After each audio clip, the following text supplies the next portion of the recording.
어저께 국회에서 민경욱이가 막 여당 의원들한테 늦게 온 주제에 왜 떠드냐고 막 욕하는 장면 하루 종일 나왔어요. 어제 오후부터. 그죠? 근데 그 내용을 가만 보니까 뭐 국회 운영위원회 막말 고성이라고 나와.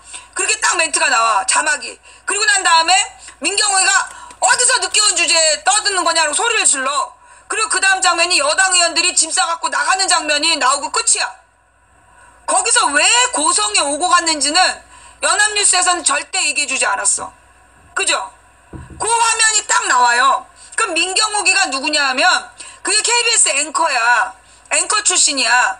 근데 민경욱이가 그 생긴 게 그렇게 생겨가지고 절대 KBS 그 메인 뉴스를 맡을 수가 없었어. 근데 얘가 어떻게 KBS 메인 앵커를 맡았나 했더니 그게 미국에다가 그 이명박에 대해서 그 아주 샤이 명박이라고 그래서 굉장히 부끄러워하는 사람, 부끄러움이 많은 사람이라 그러면서 미국 언론에다가 뻥을 깠어. 그래갖고 이명박이가 예쁘다고 걔를 키워준 거야. 그래서 걔가 KBS 앵커 하다가 청와대 그 대변인으로 들어갔던 거예요. 예. 청와대 대변인으로 들어간 게 그래서 들어간 거야. 그러니까 이명박 때는 이명박이를 막 무슨 부끄러움을 잘 타는 사람이라는 둥 뭐 이런 개소리를 해서 빨아주고 박근혜 때는 박근혜대로 빨아주고 그랬던 민경욱이가 청와대 대변인 하면서 무슨 짓을 했냐면 그쵸 그거였지. 민경욱이가 세월호 때지. 민경욱이가 세월호 때 맞지. 세월호 때는 이정현이었나? 아 세월호 때는 이정현이었다. 민경욱이도 하여튼 그 청와대 대변인 하면서 아주 지랄 잡짓거리를 많이 했어. 민경욱이가 그 청와대 대변인 맞았어? 아 이정현 홍보수석이고 민경욱이가 대변인. 그때 무슨 짓을 하냐면 그 저기 이정현이하고 민경욱이가 세월호 사건 발생 당시에 그 청와대가 컨트롤타워가 아니다 그러면서 3번이나 얘기를 했어.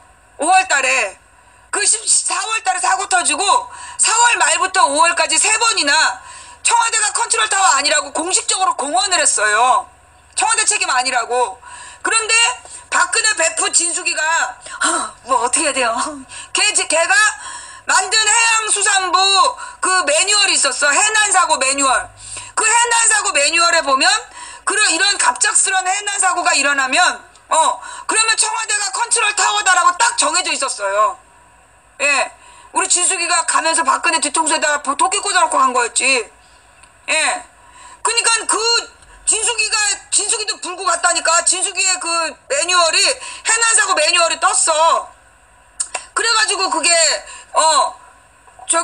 청와대가 컨트롤타워라는 게 문서로 확인된 거야. 그게 민경욱이야. 근데 대변인 사퇴한 다음에 출마를 하더라? 그래갖고 지금 저 국회에서 막 소리를 질렀어. 자, 그러니까 내가 어제 방송에서 야당 의원들이 지금 막 여당의 발목 잡고 문재인 발목 잡으면서 업무를 안 한다고 지랄 연병을 하니까 저것들 문호동 무임금으로 세비 못 걷게 해야 된다라고 내가 얘기한 순간부터 그 뉴스가 나왔어. 찾아봐. 그 YTN에서 그 뉴스가 나오기 시작한 게 내가 야당 애들 문호동 무임금이라고 발목 잡게 하면 세비를 주지 말아야 된다는 얘기를 한 다음부터 딱 그 뉴스가 나온 거야. 그래서 내가 이러면 이거 여당이 일을 안 한다는 거잖아. 그래서 오늘 아침에 아는 의원한테 문자를 보냈지. 어떻게 된 거냐? 어제 국회에서 왜 늦게 들어갔다 일찍 나온 거냐? 지금 방송으로는 여당이 자기 할 일을 제대로 안 하는 걸로 나온다. 그러자 답변이 왔어. 그러자 그 바쁜 와중에 그 회의하면서 왔다 갔다 하는 의원이 답장을 보냈어. 그게 무슨 얘기였냐? 원래 그런 상임위원회를 열려면 여당과 야당이 합의를 해야 된다는 거야. 여당과 야당이 합의를 해가지고 어떤 안건을 갖고 모인다라고 여야 간사가 다 합의를 해야 여는 건데 터로태기가 그 바른당하고 자유당만 데리고 지네들끼리 개의를 하기로 한 거야. 개의 요구를 한 거야. 그러니까 자유당하고 바른당이 터로택한테 회의를 열자라고 주장을 한 거야. 그러니까 또 터로택이 열어준 거야. 그러니까 그게 일방적이고 독단적인 개의 요구였기 때문에 한마디로 국회의 절차를 밟지 않았기 때문에 항의하는 차원에서 늦게 들어간 거래. 항의하는 차원에서 늦게 들어가고 그리고 이 회의의 소집에 정당성이 없다. 이 회의에서 아무것도 결정할 자격이 없다. 그에 지나서 들어가서 거기서 항의를 한 거야. 그러니까 민경욱이가 막 지나면서 늦게 온 주제, 지구들끼리 불법 회의하다 걸려놓고 이 여당 의원들더러 늦게 왔다고 소리를 질렀던 거야. 그런 얘기 안 나왔죠? 그죠? 그런 얘기 하나도 안 나와. 그 다음에 왜 나갔냐 했냐 그랬더니 그 위원장이 개의 선언을 한 후에 그러니까 위원장이 그 개의 선언을 한 다음에 부득이하게 들어간 거였고 항의하는 차원에서 늦게 들어간 거다. 늦게 들어갔다가 왜 일찍 나왔냐면 걔네들이 요구하는 내용이 말도 안 되는 내용인 거야. 지금 인사 참사에 대한 책임을 물어서 책임을 지고 국회 운영위원장 자리를 지네들한테 달라. 원래 국회 운영위원장 자리는 언제나 여당이 하는 건데 인사 참사에 책임을 지고 그 운영위원장 자리를 달라는 거야. 그러면 그 운영위원장 자리가 뭐냐면 의회에서 제일 중요한 자리예요. 국회 일정을 논의하는 게 운영위원장이야. 예. 국회의 모든 일정을 논의하는 게 운영위원회야. 그래서 이 새끼들이 그 인사참사 문제를 시비를 걸면서 그 조국과 뭐 나머지가 다 나와서 빌어야 된다. 그러면서 운영위원장을 달라는 그런 요구를 하는 자리였기 때문에 그 말 같지도 않은 얘기를 하지 말라고 그러면서 싹 들고 나왔다는 거야. 그런데 언론에서 나왔어요, 안 나왔어요? 내가 이 의원이랑 딱 통화한 다음에 이게 누구냐? 박홍근 의원이야. 그 박홍근 의원이랑 내가 딱 통화를 했어. 그리고 난 다음에 연합뉴스에서 한 줄 자막이 나오더만. 무슨 문제로 고성이 오고 갔는지. 그전엔 안 나왔어. 그 다음에 연합뉴스에서 무슨 짓거리 하냐면 여당이 소수니까 어차피 빼고 가도 상관없냐고. 상관없지 않냐고. 연합뉴스 앵커가 그 오전에 11시경에 했던 그 앵커가 그러는 거야. 어차피 여당이 소수인데 그냥 빼고 가면 안 되는 겁니까? 이런 미친놈들을 만나. 연합뉴스나 YTN에 대한 국비 지원을 중단해야 돼요. 세금 지원을 하지 말아야 돼. 이게 무슨 개소리야. 이제까지 여야 합의해야 된다고. 그래서 야당이 요구해도 여당이 새누리당이 어기면 회의가 안 열렸어. 그러면 무능한 국회, 일 안 하는 국회 문 닫아라, 해산해라, 지랄하고. 이제 지네들끼리 회의 열어가지고 아무 때나 지네들끼리 모여서 절차도 안 밟고 결정을 지네들끼리 하겠다는, 어디서 이런 개소리를 하고 있냔 말이야. 우리 앞집개가 싫어할 것 같아. 어디서 이런 개젖반 소리하고 앉아있어. 니네가 요 내용을 비밀로 붙이면 영원히 국민들이 모를 뻔했지. 이게 말이에요. 동시다발적으로 얘네들이 그런 움직임을 보이는 거야. 지금 국회가 제대로 지금 막말 고성 얘기는 왜 나왔냐면 그 막말 고성이나 하고 있는 국회, 일도 안 하는 국회 없애버려라. 그래갖고 지금 그 국회 해산, 국회를 없애버리자는 그 서명운동하고 있어. 걔네들이 누구야? 수개표 했던 애들이야. 그지? 야당이 문재인의 발목을 잡고 있다. 그러니까 이 야당을 없애버리기 위해서 국회를 해산하고 조기 총선을 해야 된다. 수개표 한 애들이야. 수개표 운동했던 수개표 시즌2야. 걔네가 지금 국회 해산 운동하고 있어. 그럼 왜 국회를 해산하려고 그러느냐? 지금 얘네들은 작년 총선에서 민주당하고 더민주하고 국민의당이 표를 갈라먹으면 지네가 200석을 먹을 수 있는 줄 알았어. 근데 웬걸? 더민주가 1당이 되고 지네가 2당 됐었잖아. 그리고 그나마 쪼개져 있고. 그래서 지금 지네들이 전국을 주도할 수 없는 거야. 그러니까 지금 수개표팀을 이용해가지고 국회 해산론을 펼치고, 그러면서 여당 무능론을 펼쳐가지고 지금 우원식 무능하다. 그쪽 팀에서 만든 얘기야. 수개표 얘기하고 안경환을 보호해야 된다고 얘기했던 애들이 우원식 무능하다고 얘기하고 있어. 국회 해산을 요구한 애들이. 즉 국회 해산을 요구하기 위해서 우원식이 무능하다는 얘기하고 있는 거야. 다 같은 병이야. 그치? 예. 지금 우원식 까는 애들이 그 야당이 발목 잡는다고 국회 해산을 주장하고 있고, 안경환, 이재명 쉴드 치는 애들이야. 얘네 정체가 뭐겠어.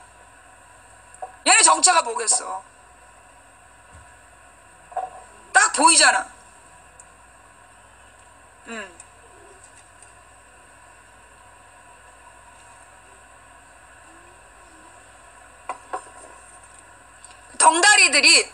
덩다리들이 막 그 말을 믿는 거야. 왜 그러면 이 덩다리들이 생겼을까? 이게 작년에, 아니, 그러니까 그 뭐라 그러나, 세월호 이후에 정치 문제에 관심을 갖게 된 사람들이나, 작년에 최순실 사태 이후에 정치 문제에 관심을 갖게 된 사람들, 이 사람들은 그 이전의 역사를 모르는 거예요. 그래도 2009년에 노무현 대통령 탄핵 때부터 망치분 방송을 들은 사람들은 그래도 좀 주워 들은 게 있어. 그지? 근데 그 세월호 이후에 들어왔거나 아니면 메르스 이후에 들어왔거나 16년에 최순실 사태 이후에 들어온 사람들은 과거 사실을 모르는 거야. 근데 이제 잘 모르는데 그 몇 명이 말장난을 해가지고 사람을 확 후리면 몰려다니는 거야. 이 14년부터 이 팟캐스트들이 말장난을 하면 거기에 줄줄이 따라다니는 거예요. 그래서 지금까지 우리 그 네티즌들이 그러니까 뭐라 하나, 진실을 접하지 못했기 때문에, 자기도 모르게 덩다리 짓을 한 거야. 내가 사실은 이제 며칠 동안 너무 힘들었어요. 내가 왜 며칠 동안 힘들었냐 하면, 내가 이제 방송을 접지 않겠다고 얘기는 했는데, 너무너무 막 기운이 빠지는 거야. 언제까지 이 짓을 해야 됩니까? 그 안경환 문제를 쉴드 치는 사람들을 보면서 너무 절망감이 느껴지는 거야. 그 안경환이가 뭘 잘못했냐 이러면서 40년 전에 그럴 수도 있지 이러면서 막 그 문서 유출을 한 놈을 잡아야 된다는 모습을 보면서 내가 언제까지 이 말도 안 되는 사람들을 지켜보면서 참아야 되는가. 그래서 확 그 시험이 네가 참고 마음의 시험이 딱 들어가지고 다 무의미하다. 이러면 뭐하냐. 나는 10년, 11년 동안 떠들었는데 여전히 똑같이 저렇게 돌아가는 사람들을 보면서 하나마나인 짓을 내가 왜 하고 있나. 그런 마음이 드니까 너무 힘들어지는 거야. 너무나 힘이 들어졌는데 그때 이 하나님께서 인내하라. 인내하라. 이러면서 참고 견뎌라. 그게 네가 참고 견뎌서 세상이 끝나는 날 예수님을 만나라. 그런 위로를 주시는 거야. 근데 이제 내가 절망을 했던 이유가 그거야. 사람에 대한 절망. 어쩌면 그렇게 아무리 얘기를 해줘도 헛소리들을 끊임없이 할까. 어쩌면 그렇게 되돌아갈까. 나는 결국 저 사람들을 깨울 수 있을까? 내 힘으로는 안 되는 것 같다. 그러면서 이제 내가 절망을 한 거야. 거기서 우울감이 확 몰려오더라고. 해도 안 될 것 같은 느낌 때문에. 그러니까 미워지는 거야. 그러니까 막 그 문자를 보낸 모든 사람들이 미워지고 그 인생 상담을 내가 그만하기로 했다는 게 그 인생 상담에 보내온 그 철없는 이야기들을 보면서 인생 상담과 관계된 그 철없는 문자들을 보면서 내가 막 너무나 속이 막 상해버리는 거야. 너무나 속이 상해버리면서 살고 싶지도 않은 느낌이 막 드는 거야. 더 이상 내가 이걸 보고 싶지가 않다. 정말 막 어디 먼 곳으로 정말 내가 떠나고 싶은데 그 떠나면 어딜 가나 망치고 또 알잖아. 전 세계에서. 막 이러지도 저러지도 못하는 상황이 된 거야. 그런데 그때 이 하나님이 내 마음속에 이 불쌍한 사람들을 돌아보라. 그들이 열정은 있으나 지혜가 없어서 그 어리석게 낚여서 그렇게 끌려다니는 건데 이제까지 항상 그래왔다. 세상에는 언제나 진리와 정의를 말하는 자들이 있었고 그들은 핍박을 받았다. 너처럼. 나처럼 모든 진리와 정의를 말하는 사람은 비웃음을 당하고 핍박을 당했고 엉뚱한 길로 유도하는 사람들은 언제나 꽃길을 걸었다. 예. 그러니 너가 네 마음속 깊은 곳에 혹시 너도 꽃길을 걷고 싶은 마음이 있는 게 아니냐. 그 순간 내가 마음 깊은 곳에 내가 그들에 대한 절망보다도 어쩌면 내가 이 핍박받고 모욕당하면서 내가 왜 저 무지한 자들한테 이런 고생을 해야 되나라는 그런 자만감이 있었던 것 같아. 그래서 내가 이 시간에 진심으로 회개하면서 그래. 언제나 그랬어. 언제나 다수의 사람은 그 꽃길을 걷는 가짜 의해서 덩달이었고 언제나 소수가 진리와 정의를 외치면서 핍박당하고 희생을 당했다. 그런데 지금까지 인류가 생존하고 있는 이유는 그 소수가 핍박당하고 모욕을 당하면서도 끊임없이 진리가 뭔지, 인간의 도리가 뭔지를 얘기해 왔기 때문이다. 그래서 성경에 좁은 길이란 얘기가 나오죠. 좁은 문으로 들어가라. 예, 좁은 문으로 들어가고 좁은 길로 다녀라. 그 말이 그 뜻이에요. 막 남들이 인정해주고 막 박수 쳐주는 길이 아니라 어렵고 힘들어도 모욕당하고 핍박을 당하면서도 진리를 전하는 자의 편에 서야 나중에 이 세상 끝날 때 그 예수님을 만나게 된다. 그런 깨달음을 이렇게 주시더라고요. 그러면서 오늘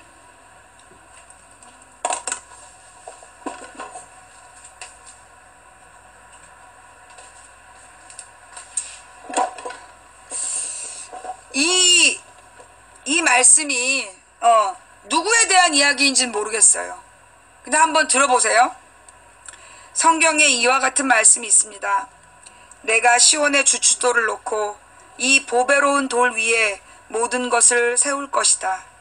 누구든지 주님을 의지하는 자는 결코 실망하지 않을 것이다. 믿는 자들에게 이 돌은 너무나 귀중한 것이지만 믿지 않는 자들에게는 쓸모없는 돌에 불과합니다.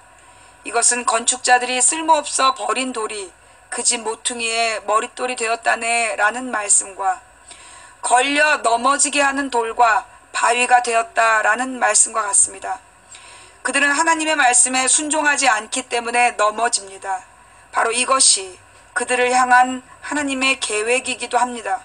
그러나 여러분은 하나님께서 선택하신 민족이며 왕의 제사장입니다. 또 거룩한 나라이며 하나님께서 홀로 다스리는 나라의 백성입니다. 하나님께서는 그분의 행하신 놀라운 일들을 알게 하시려고 여러분을 어두움 가운데서 불러내어 그의 놀라운 빛 가운데로 인도하셨습니다. 여러분이 전에는 하나님의 백성이 아니었지만 지금은 하나님의 백성입니다. 이전에는 은혜를 몰랐지만 지금은 은혜를 받고 누리고 있습니다. 이 말을 저는 이 부분 이게 이제 그 부분 떠오르는데 적어도 내가 하는 역할이 뭔지 한 줄은 알아. 걸려 넘어지게 하는 돌과 바위가 되었다. 이 말이 뭐냐? 이 걸려 넘어지게 하는 돌과 바위란 얘기는 결국 그 예수님이라는 그 존재를 그 인정하는 자와 인정하지 않는 자가 심판의 기준이 된단 말이야. 한마디로 내가 넌 나쁜 놈, 너 좋은 놈. 내가 그 걸려 넘어지는 돌이구나. 그런 생각이 들었고, 하나님의 말씀에, 그러니까 그렇잖아요. 이 안경환이를 지지하고, 이재명을 옹호하고, 이런 사람들은 기본적으로 하나님을 다 멸시해. 그치? 얘네들이 기본적으로 하나님을 다 멸시해. 하나님이 내게 희망을 주셨어. 하나님의 말씀에 순종하지 않기 때문에 그들은 넘어진다. 이것이 바로 그들을 향한 하나님의 계획이시다. 열심히 방송해야지. 너 그럼 망한다! 그 얘기를 계속 해야지. 예. 네. 내가, 그러다 망할 거야. 그 얘기를 계속 하기 위해서도 방송을 계속 해야 되겠구나. 그런 어떤 새로운 희망을 얻었고, 예. 그리고 또 하나는,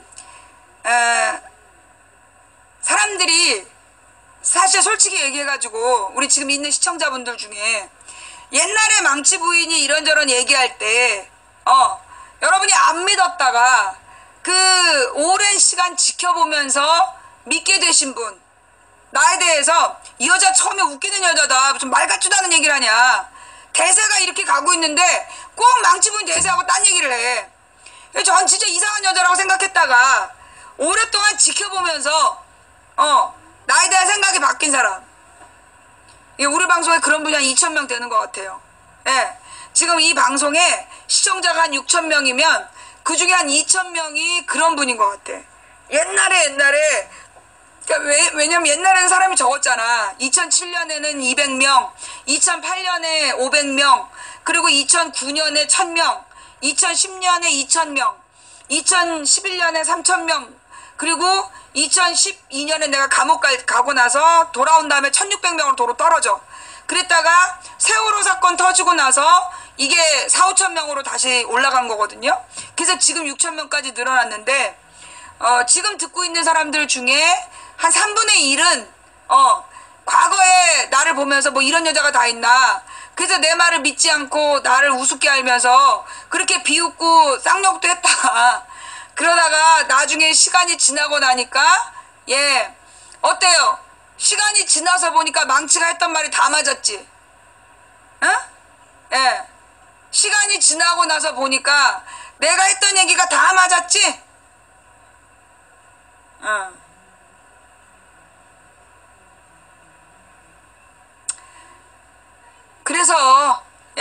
그래서 내가 오늘은 여러분들에게 진짜 그 얘기를 해주고 싶어요. 사실 이제 그 문재인 지지자들 중에 그 뭐 악플러들이 있어. 유명한 악플러들이 있더라고. 그럼 이 사람들의 특징이 뭐냐면 하나같이 좋은 교육을 받지 못했어. 문재인을 지지하면서 악플을 달고 다니는 사람들의 특징이 뭐냐면 하나같이 좋은 환경, 좋은 교육을 받고 자란 사람이 아니야. 그리고 생활들이 안정되어 있지 않은 사람들. 이런 사람들이 한마디로 그 어린 시절부터 쌓인 마음속에 분노가 있는 사람들이야. 그런 사람들이 지금 문재인을 지지하는 이유는 문재인이 강자이기 때문이죠. 문재인이 승자이기 때문에 지지하는 자들이야. 결국 승자편에 붙어서 자기네들의 어떤 그 불만족, 자기네들의 어떤 그 분노를 대리 만족하고 있는 거다. 그게 스포츠를 보는 거랑 똑같아요. 스포츠에 열광하는 사람들을 보면 그 막 스포츠에 매달려서 막 그거에 집중하는 사람들의 특징이 현실을 부정하는 사람들이거든. 그러면서 강자를 막 쫓아다니고, 그러니까 보면 자기 생활에 불만이 없는 사람은 지든 이기든 그냥 자기가 지지하고 싶은 사람을 지지해. 그쵸? 한마디로 야구팀을 응원하더라도 형편이 좋고 생활에 불만이 없는 사람은 지는 팀이라도 계속 지지해요. 그런데 형편이 어려운 사람들은 그 이기는 사람만 지지해. 그리고 만약에 자기가 지지했던 사람이 지면 돌아버리는 거야. 그게 훌리건이야. 그치? 그게 훌리건이야. 그러니까 결국은 뭐냐면 스포츠 같은 데나 게임이나 이런 데 현실을 도피해가지고 가서 거기서 막 악플을 다는 사람들의 특징이 뭐냐면 현실적인 불만인 거야. 현실 사회에 대한 불만을 어떤 다른 사람들과 자기를 동일시하면서 승자들하고 자기를 동일시해서 그들의 승리가 자기 것인 것처럼 막 그 대리만족을 하는 거야. 그러면서 문재인의 권위를 팔아서, 문재인의 힘을 팔아서 자기 안에 있는 잔혹함, 자기 안에 있는 잔인함으로 그 댓글을 쓰는 거야. 그 댓글을 쓰는 거예요. 그러면서 너무나 비인간적이고 비인격적인 댓글들을 쓰고 있는 그 사람들이 결국은 누구냐 하면 이 사회적인 희생자들이라는 거죠. 우리 사회가 그 인간을 인간답게 키워내지 못하는 거야.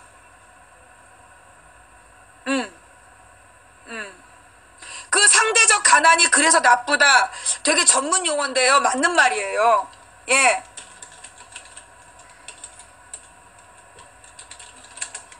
그러니까 이 사람들은 과거에 굉장히 뭐가 있냐면 그 자기도 꿈이 있었을 거야. 이기고 싶은 꿈이 있었는데 그 꿈이 이루어지지 못한 거죠.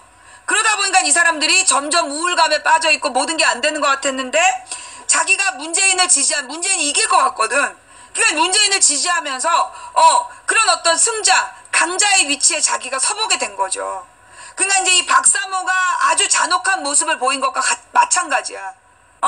박사모나 이명박의 댓글러들이 그렇게 잔혹한 모습을 보인 거랑 똑같아.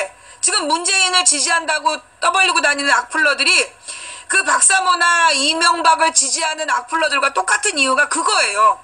그들은 모두 현실적으로 루저라는 거지. 현실 생활 속에서 루저인 거야. 되는 일 하나도 없는. 근데 그런 현실 생활 속에서의 불만을 어떤 강자를 지지하고 강자 편에 서서 자기가 세상을 지배하는 듯한 착각에 빠져 있는 거죠.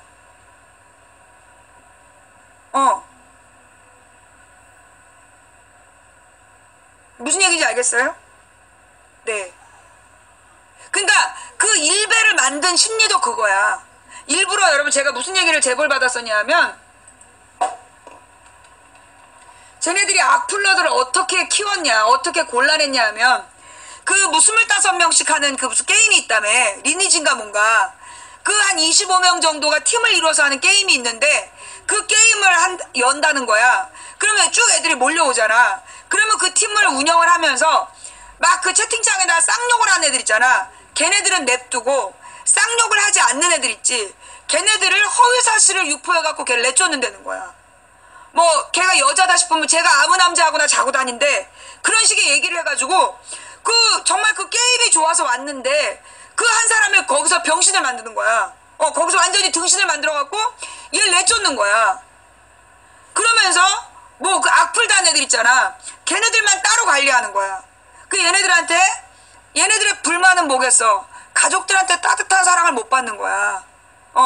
가족들한테 따뜻한 사랑을 못 받고 인간적인 대우를 못 받는 애들이니까 그 걔네들한테 밥 먹었어? 라고 한마디를 물어본다는 거야. 근데 그 말에 그 악플러들이 다 무너져 내렸다는 거야. 그래서 그 밥 먹었냐고 물어보는 대장놈, 그놈이 시키는 대로 어디든지 가서 악플을 달고 오는 거야. 야, 어디 이게 뭐 그걸 좌표 찍어준다도 그러잖아. 그래서 좌표를 찍어주면 거기 가서 악플 달고 인증사진을 받아오는 거야. 강퇴당했다는 인증을. 그렇게 해서 그 네트워크를 형성하고 커뮤니티를 만들었던 거야. 그거를 내 제보를 받았어요. 그렇게 해서 악플러들을 모았다는 거야. 그럼 얘네들의 특징은 뭐야? 사회적으로나 가족들에 대한 불만이 많은 거야. 싫어해요. 실제로 그렇게 제보를 받았어 내가. 그래서 소위 그렇게 욕 안 하는 애들 초식동물이라면서 내쫓는데 그리고 욕하는 애들만 불러서 걔네들을 모아가지고 그 악플러로 키운 거야. 그러면서 점점 더 잔혹하게 점점 더 엽기 영상이나 이런 것들을 보여주면서 잔혹하게 만드는 거야. 그래서 걔네들을 그렇게 부대로 만든 거예요. 댓글 부대로. 예. 자, 그게 뭔 얘기냐. 결국은 우리 사회가 다수의 대중을 이 공교육 속에서 인간적으로 키워내고 있지 못한 거야. 인간을 존중하는 인간으로, 인간의 가치를 스스로 깨달아서 스스로 남을 존중하는 인간으로 키워내고 있지 못한 우리의 공교육이, 우리의 교육이 그렇기 때문에, 이게 비인간적으로 성장하는 거예요. 그러니까 차별을 받고, 그리고 불이익을 당하고, 그 불의와 부정에 계속 당하면서 쌓인 분노가 어떤 돌파구를 만나면 그렇게 튀어나가가지고 악플러가 막 돼버리는 거야. 이 생명 존중 사상이 없는 인간으로 우리 사회가 아이들을 키워내고 있다는 거죠. 그리고 지금의 2030 청년들의 속에 있는 분노. 그들도 어렸을 때 공부 열심히 한 거야. 공부 열심히 했고 시키는 대로 했어. 근데 모두가 다 열심히 했고 1%만 성공하고 나머지 99% 루저가 돼버린 거야. 근데 자기는 이해할 수 없는 거야. 자기도 노력했단 말이야. 근데 왜 난 루저냐고 지금. 그러니까 그런 불만이 쌓여있는 사람들이 지금 이명박한테 이용되고 박근혜한테 이용되고 그리고 뉴라이트에 이용되고 있는 거죠. 그들의 분노가. 그래서 우리가 이런 우리들의 현실에 대한 그 철학적인 고찰이 필요해요. 그러면 그 선과 악은 무엇인가? 우리는 어떤 사람으로 살아야 되냐? 이기는 사람으로 살아야 되냐? 선한 사람으로 살아야 되냐? 그 이준익 감독의 황산벌이라는 영화가 있어요. 그 영화에 보면 그런 얘기가 있어. 계백 장군한테 김유신이 말하기를 너는 전쟁은 알아도 정치를 몰라. 정치를 모르는 장군 때문에 병사들이 수없이 죽어가는 거라고. 그런 이야기. 그 다음에 왜냐면 이 계백은 굉장히 정직한 장수였어. 정치적으로 타협하지 않고 그 자기의 민족과 이 자기네 나라를 지키기 위해서 모든 걸 다 바치는 장수인데 그 장수를 김유신이 비웃으면서 하는 말이야. 너는 전쟁은 알아도 정치를 몰라. 정치를 모르는 장군들이 많은 병사들을 죽음으로 내모는 거다. 그런 말. 그 다음에 네가 모르는 게 있어. 강한 자가 살아남는 게 아니라 살아남는 자가 강한 거야. 무조건 이겨야 된다는 거죠. 예. 그러면서 변칙을 써서 계백 장군 내 그 팀을 망하게 만드는 거잖아. 그리고 김유신이 성공을 하지만 승리하지만 그 승리가 쓰디쓴 승리였던 거야. 그게 그 황산벌이라는 영화가 굉장히 정치적인 그 영화였어요. 근데 결국은 우리는 이제 그런 영화들이 언제 나왔냐면 이렇게 노무현 때 나왔던 영화로 난 기억나. 그죠? 노무현 정부 때 나왔던 영화야. 그러니까 그 시절에 소위 노무현 정부 때 그 주류 세력이 갖고 있었던 사고방식이 이기는 자가 강한 자다. 우리는 무조건 강해져야 된다. 그래서 무조건 이기고 무조건 강해지면 된다라는 그런 강자의 논리를 펼쳤던 거죠. 그래서 나는 이 황산벌을 굉장히 오랫동안 재밌는 영화였다고 기억했는데 몇 년 전에 내가 세월호 사건 이후로 그 황산벌은 어쩌면 참 잘못된 영화였다. 뭐냐 하면 그 영화는 결국 강자 중심의 논리를 이야기하는 거다. 무조건 강자가 되라는 논리. 정이고 그 돌이고 나발이고 이기지 못하는 장소는 무능한 장수다. 정치적인 판단을 해서 이겨야 된다. 강자의 논리를 가르쳤던 영화였구나 라고 내가 깨달은 거야. 예. 그 김유신의 쓰디쓴 승리가 그런 뜻인 거예요. 예. 그런데 말입니다, 여러분. 결국은 뭐냐 하면 우리가 인간이란 존재가 어떤 존재인지를 잊어버리면 안 돼요. 어쩌면 우리는 문재인이 대통령이 되면서 모두가 승리자가 됐어. 그죠? 문재인을 지지했던 여러분은 모두 승자가 된 거야. 그래서 승자가 돼서 그 승리에 너무나 만끽을 하고 있었던 거야. 도취해 있었던 거지. 우리는 강자고 승자야. 우리 뭐든지 우리 마음대로 되는 거야. 그죠? 우리도 모르게 그런 마음이 마음속에 있었다는 거죠. 그런 마음을 교묘하게 이용해서 이 뉴라이트들이 엉뚱한 방향으로 지금 몰고 가고 있는 거야. 문재인은 승자의 모습이었지만, 문재인은 진짜 자기가 이겼지만 가장 낮은 자세를 취하려고 노력하고 있거든요. 그런데 그 문재인 주변의 청와대 사람들이 그 승자, 강자의 어떤 그 기분에 도취해가지고 마땅히 해야 될 일을 제대로 못했던 거야. 그래서 지금 이 상황이 벌어진 거죠. 예. 그러니까 이게 보복심인 거야. 복수심.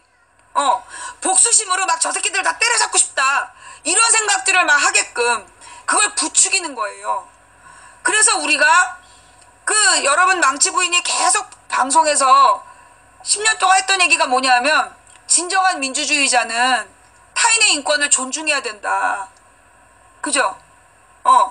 우리가 왜 민주주의 하려고 하느냐 하면 모든 사람의 인권이 보장되는 사회를 갖기 위해서다. 나랑 생각이 다르다고 해서 그 사람을 잔혹하게 짓밟으면 안 되는 거다.